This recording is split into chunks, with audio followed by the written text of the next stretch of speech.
बिहार निवडणुकीत एनडीएला जबरदस्त बहुमत। एनडीएला तब्बल 204 जागा, तर भाजप ठरला नंबर 1 चा पक्ष।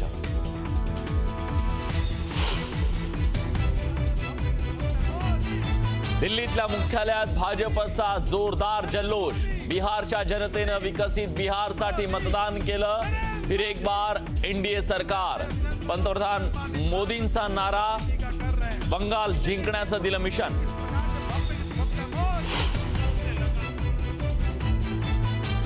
जंगलराज कट्टा सरकार बिहारमध्ये पुन्हा येणार नाही।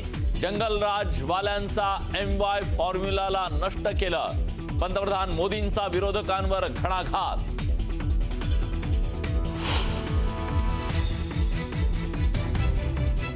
आजची काँग्रेस मुस्लिम लीग माओवादी काँग्रेस बनली आहे। काँग्रेस मित्र पक्षांची मतं खातं। मोदींची काँग्रेसवर सडकून टीका।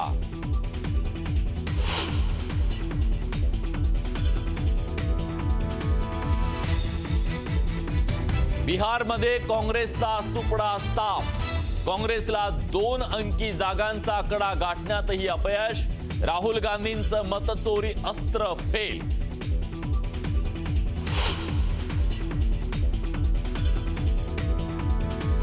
बिहारच्या निवडणुकीत एकदम महाराष्ट्र पॅटर्न। आघाडीला 50च्या आत संपवलं।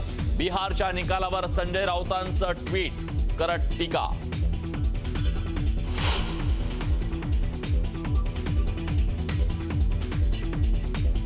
जागा वाटपात काँग्रेस मोठा वाटा मागतं, मात्र विजयाचं प्रमाण अतिशय कमी असतं। बिहार निवडणुकीच्या निकालावरून अंबादास दानवेंचा काँग्रेसवर निशाणा, तर काँग्रेसला सुद्धा दानवेंकडून प्रत्युत्तर।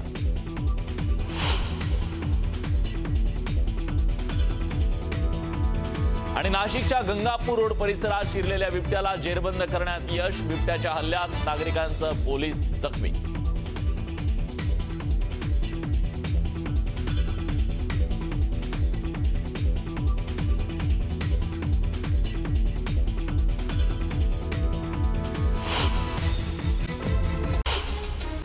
बिहार विधानसभा निवडणुकीत एनडीएनं दमदार यश संपादन केलेलं आहे। आतापर्यंतच्या निकालात एनडीएला 206 जागांवर आघाडी मिळाली, तर महागठबंधनला मोठा फटका बसला।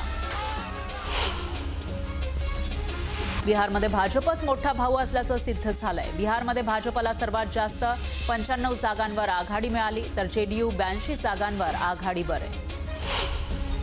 बिहारच्या राघोपूरमधून तेजस्वी यादव यांचा विजय झाला। 13,000 मतांनी भाजपच्या सतीश यादव यांचा पराभव करत त्यांनी दणदणीत विजय मिळवला। बिहार विधानसभा निवडणुकीमध्ये काँग्रेसला जोरदार फटका बसलाय। काँग्रेसला आतापर्यंतच्या निकालात फक्त 5 जागांवर आघाडी मिळाली, त्यामुळे काँग्रेसचे किती उमेदवार जिंकतायत हे पाहणं महत्त्वाचं ठरणार आहे। लाडक्या बहिणींमुळे जशी महाराष्ट्रामध्ये आमची सत्ता आली, तसंच महिला मतदारांमुळे बिहारमध्येही विजय झाला, असं म्हणत अण्णा बनसोडे यांनी बिहारच्या विजयाचं श्रेय पंतप्रधान मोदी आणि नितीश कुमार यांना दिलंय। बिहारच्या निवडणूक निकालावर संजय राऊतांनी टीका केली। आघाडीला 50च्या आत संपवलं असल्याचं ट्विट राऊतांनी केलं। नाचता येईना अंगण वाकडे अशा शब्दात मंत्री चंद्रकांत पाटलांनी संजय राऊतांवर निशाणा साधला। राऊतांनी केलेल्या टीकेला उत्तर देत राऊतांना आराम करण्याचा सल्ला चंद्रकांत पाटलांनी दिला। आगामी निवडणुकीमध्ये बिहारपेक्षा एक पाऊल पुढे महाराष्ट्राचा निकाल असेल, असं चंद्रकांत पाटील म्हणाले। बिहार निवडणुकीच्या निकालावरून भाजप नेते किरीट सोमय्यांनी विरोधकांवर जोरदार टीका केली। जे महाराष्ट्रात गोल टोपी लावून फिरतात त्यांना आता बिहारच्या निवडणूक निकालावरून अक्कल येईल। एक ठाकरे गोल टोपी लावून फिरायचे, आता दुसरे ठाकरेही गोल टोपी लावून फिरतायत, असा टोला किरीट सोमय्यांनी ठाकरे बंधूंना लगावला। बिहारमध्ये एनडीएला मिळालेलं बहुमत हे प्रलोभन देऊन मिळालेलं बहुमत आहे, अशी टीका राष्ट्रवादी शरदचंद्र पवार पक्षाचे ज्येष्ठ नेते एकनाथ खडसेंनी केली। बिहारचा विजय विकासाची पावती असल्याचं संजय शिरसाट म्हणाले। बिहारमधील गुन्हेगारी कमी झाल्याचंही ते म्हणाले। महाराष्ट्रात लाडक्या बहिणींनी जी जादू केली त्याच पद्धतीनं जादू बिहारमध्ये चालली, असं गुलाबराव पाटलांनी म्हटलंय। तर महाराष्ट्रातही महायुतीत सर्व ठिकाणी आगेकूच करणार असल्याचा विश्वास त्यांनी व्यक्त केला। जागा वाटपात काँग्रेस मोठा वाटा मागतं, मात्र विजयाचं प्रमाण अतिशय कमी असतं। बिहार निवडणुकीच्या निकालावरून अंबादास दानवेंनी काँग्रेसवर ही टीका केली। बिहार निवडणूक निकालावर भागवत कराड यांनी प्रतिक्रिया दिली। अंबादास दानवेंना उशिरा आलेलं शहाणपण असल्याचं ते म्हणाले। बिहारमधील घवघवीत यशानंतर भाजप आणि जेडीयूच्या कार्यकर्त्यांनी जल्लोष केला। फटाके फोडत मिठाई वाटप करत जंगी सेलिब्रेशन केलं। बिहार निवडणुकीच्या निकालानंतर मुंबईमध्ये जल्लोषाचं वातावरण पाहायला मिळालं। बोरिवलीचे आमदार संजय उपाध्याय यांच्या कार्यालयाबाहेर ढोल ताशांच्या गजरात भाजप कार्यकर्त्यांनी जल्लोष केला।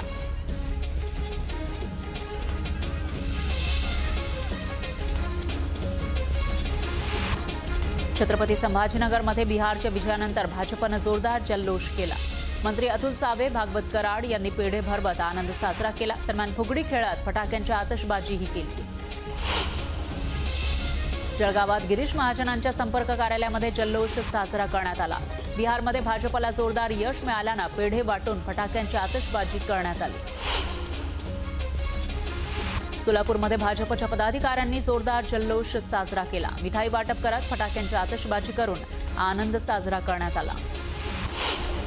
बिहारमध्ये भाजपच्या विजयानंतर परभणीत जल्लोष साजरा करण्यात आला। त्यावेळी भाजप कार्यकर्त्यांनी फटाक्यांची आतषबाजी केली, पेढे भरवत आनंद साजरा केला। बिहारमध्ये एनडीएच्या विजयानंतर सिंधुदुर्गच्या देवगड आणि कुडाळमध्ये जल्लोष साजरा करण्यात आला। त्यावेळी फटाक्यांची आतषबाजी करून विजयोत्सव साजरा करण्यात आला। दरम्यान मोठ्या संख्येनं कार्यकर्ते उपस्थित होते। बिहारमध्ये भाजपनं विजय मिळवल्यानं सांगलीच्या उरण ईश्वरपूरमध्ये चंद्रकांत पाटलांनी जल्लोष केला। त्यावेळी चंद्रकांत पाटलांनी लाडू वाटप करून आनंद साजरा केला। गोंदियाच्या आमगाव देवरीमध्ये भाजपच्या कार्यकर्त्यांनी जोरदार जल्लोष केला। बिहारमध्ये एनडीएला बहुमत मिळाल्यानं कार्यकर्त्यांनी फटाक्यांची आतषबाजी केली। नंदुरबारच्या शहादा नगर परिषदेच्या नगराध्यक्षपदासाठी भाजपकडून मकरंद पाटलांनी उमेदवारी अर्ज दाखल केला। त्यामुळे शहादा नगर परिषदेमध्ये भाजपच्या नगराध्यक्षपदाचा तिढा सुटल्याचं समोर आलं।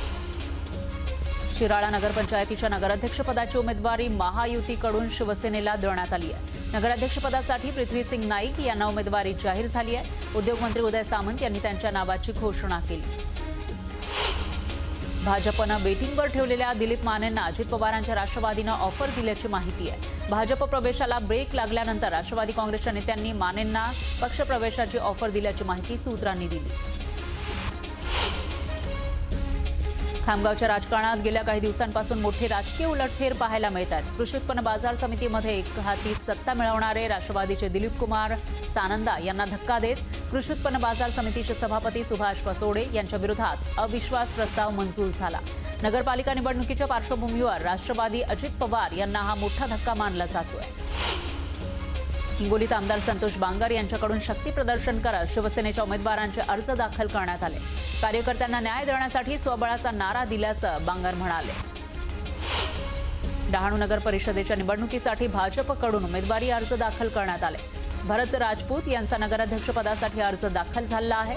दरम्यान भाजपकडून जोरदार शक्ती प्रदर्शन करण्यात आलं। जळगावच्या पाचोरा भडगाव धरण गावात नगराध्यक्षपदासाठी 6 अर्ज दाखल झाले, तर नगराध्यक्षपदासाठी एकही अर्ज दाखल झालेला नाही।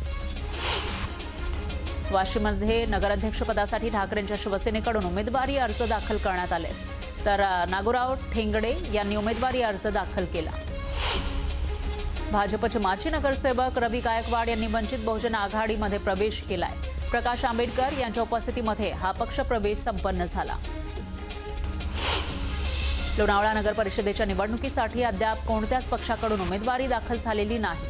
आतापर्यंत 2 अपक्ष उमेदवारांनी अर्ज भरले।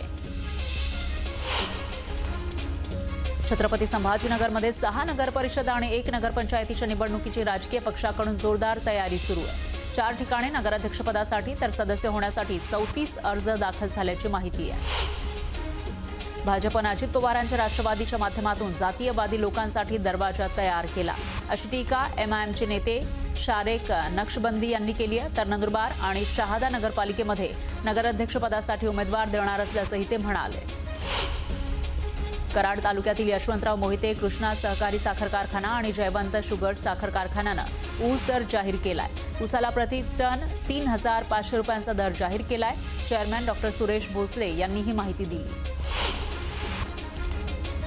नाशिकच्या गंगापूर रोड परिसरामध्ये नागरी वस्तीत बिबट्या शिरला होता. नाशिकच्या संत कबीर नगर झोपडपट्टी आणि वनविहार कॉलनी भागामध्ये बिबट्यानं धुमाकूळ घातला. दरम्यान वनविभागाच्या अधिकाऱ्यांसह पोलिसांना बिबट्याला पकडण्यात यश आलं. बिबट्याला पकडत असताना बिथरलेल्या बिबट्यानं नागरिक आणि पोलीस कर्मचाऱ्यांवरही हल्ला केला. या हल्ल्यात पोलीस कर्मचारी जखमी झाला. पुण्यातील नवले ब्रिज अपघात प्रकरणी सिंहगड पोलीस ठाण्यामध्ये गुन्हा दाखल करण्यात आलाय. ट्रक चालक, मालक आणि क्लीनर विरोधात गुन्हा दाखल करण्यात आला. सांगलीतील उत्तम मोहिते हत्या प्रकरणातील मुख्य सूत्रधारासह चौघांना जेरबंद करण्यात आलं. वर्चस्ववादाच्या कारणावरून ही हत्या झाल्याचं तपासातून उघड झालंय. जरंडेश्वर कारखान्यामध्ये शेतकरी संघटनेनं आंदोलन केलं. ऊस दर जाहीर न करताच गाळप सुरू केल्यानं शेतकरी आक्रमक झाले. तातडीनं ऊस दर जाहीर करावा अशी मागणी यावेळी करण्यात आली. पुण्यातील नवले पुलावर नागरिकांनी रास्ता रोको आंदोलन केलं. सतत होत असलेल्या अपघातांच्या निषेधार्थ नागरिकांनी तेरडी आंदोलन करत रास्ता रोको केला. महावितरणच्या कार्यालयामध्ये शेतकऱ्यांनी अंगावर पेट्रोल ओतून घेत आत्मदहनाचा प्रयत्न केला. कर्मचाऱ्यांनी वेळीच हस्तक्षेप केल्यानं मोठा अनर्थ टळला. छत्रपती संभाजीनगर जिल्ह्यातील पिंपळवाडीमधल्या शेतकऱ्यांनी महावितरण विरोधात संताप व्यक्त केला. गावातील डीपी स्थलांतर न केल्यानं शेतकरी आक्रमक झाले. मावळ तालुक्यातील गोडुंबरे गावात बिबट्या दिसल्यानं गावात भीतीचं वातावरण पसरलं. बिबट्या निदर्शनास आल्यानंतर गावकरी सतर्क झाले. तात्काळ वनविभागाला माहिती देण्यात आली. जर्सी गायींना होणारी नर जातीची वासरं मोकाट न सोडता वनविभागाला देण्याचं आवाहन वनविभागानं केलंय.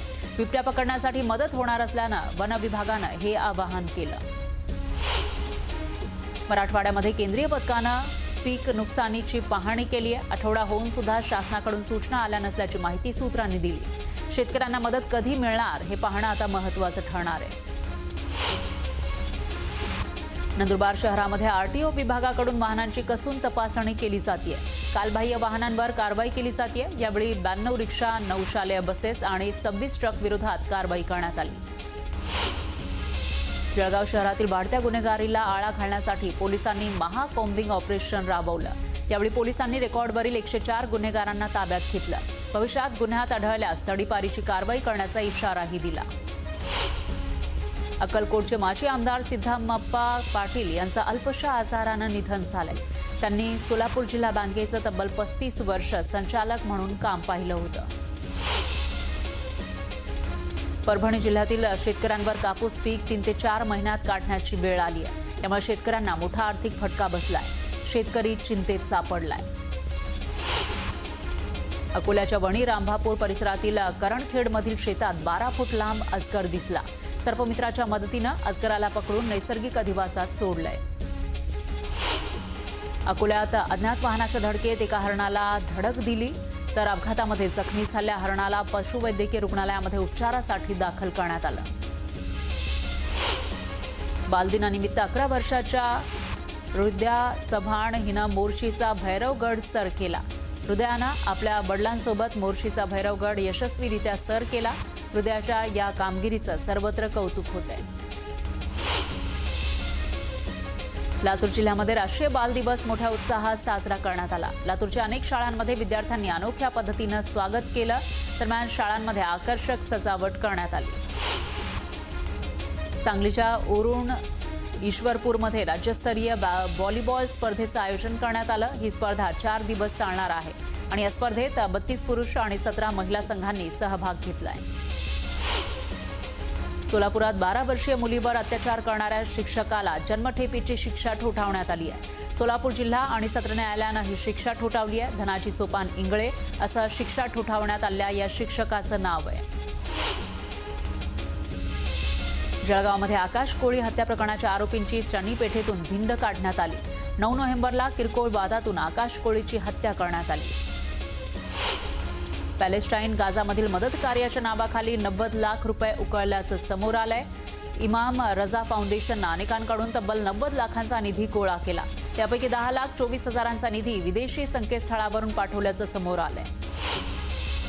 नागपूरमध्ये रेशन दुकानाच्या धान्याचा काळा बाजार करणाऱ्यांवर कारवाई करण्यात आली आहे। पितापुत्रांसह 4 जणांना अटक करण्यात आली आहे, तर संपूर्ण मुद्देमाल जप्त करण्यात आलाय। गोंदियाच्या कोचेवाहीमध्ये जमिनीच्या वादातून एकाला लोखंडी साखळीनं मारहाण करण्यात आली। मारहाण करणाऱ्या दोघांना पोलिसांनी अटक केली आहे। जखमींवर रुग्णालयात उपचार सुरू आहेत। नागपूरमध्ये एम्समध्ये शिक्षण घेणाऱ्या एका विद्यार्थिनीनं आत्महत्या केली। समृद्धी पांडे असं जीवन संपवलेल्या विद्यार्थिनीचं नाव आहे। अभ्यासाच्या तणावामुळे हे पाऊल उचलल्याची प्राथमिक माहिती आहे। पिंपरी चिंचवडमधील नितीन गिलबिले हत्या प्रकरणातील आरोपीला पोलिसांनी अटक केली आहे। ॲबी व्हॅलीमधून विक्रांत ठाकूर नावाच्या व्यक्तीला ताब्यात घेतलेला आहे, तर पसार असणाऱ्या एकाचा शोध सुरू आहे। पुण्याच्या नवले ब्रिज अपघात प्रकरणामध्ये सिंहगड पोलीस स्टेशनमध्ये गुन्हा दाखल झालाय। अपघातात 8 जणांचा मृत्यू झाला आणि 15 जण जखमी झाल्याची माहिती आहे। पुण्याच्या खोडदमध्ये बेकायदेशीरपणे गावठी कट्टा बाळगणाऱ्यावर कारवाई करण्यात आली आहे। कट्टा बाळगणाऱ्याला पोलिसांनी अटक केली। जितेंद्र रोहिदास पानमंद असं त्याचं नाव आहे। त्याच्याकडून गावठी कट्टा जप्त केला। जळगाव एमआयडीसी मधील केमिकल कंपनीला भीषण आग लागली। अग्निशमन दलाकडून आगीवर नियंत्रण मिळवण्याचा प्रयत्न सुरू होता। शॉर्ट सर्किटमुळे आग लागल्याची शक्यता आहे। छत्रपती संभाजीनगरमध्ये मुलगी घर सोडून गेल्यानं आईनं आत्महत्या केली। मध्यरात्री तरुणासह त्याच्या कुटुंबावर आत्महत्येस प्रवृत्त केल्याचा गुन्हा दाखल करण्यात आलाय। दहिसर टोल नाका शिफ्टिंगवरून भाजप आणि शिवसेनेमध्ये कलगीतुरा रंगलाय। परिवहन मंत्री प्रताप सरनाईक यांनी टोल शिफ्ट केल्याचा जल्लोष केला। त्यानंतर भाजप आमदार नरेंद्र मेहता यांनी पत्रकार परिषद घेऊन टोल शिफ्टिंगला विरोध करत प्रताप सरनाईकांची खिल्ली उडवली।